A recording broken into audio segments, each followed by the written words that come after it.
The single greatest threat to biodiversity isn't a mystery, it's habitat destruction. Picture a forest cleared for farmland or a wetland drained for a city. We don't just remove trees, we shatter an entire world. We leave behind small, isolated islands of nature, disconnected from each other. For the species trapped within, these fragments become prisons. Now, add a warming climate. Species that would naturally migrate to cooler areas find their paths blocked by highways and fields.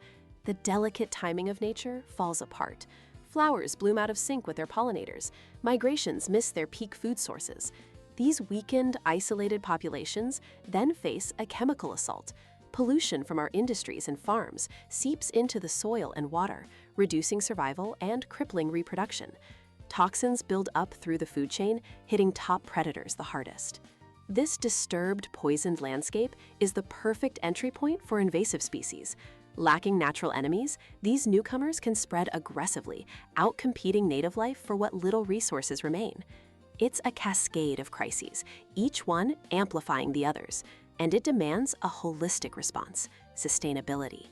This isn't just about preserving parks, it's about fundamentally redesigning how we live, managing our resources from forests to fisheries in a way that allows both human society and natural ecosystems to thrive for generations. It's about recognizing that our well-being is not separate from the health of our planet, but entirely dependent on it.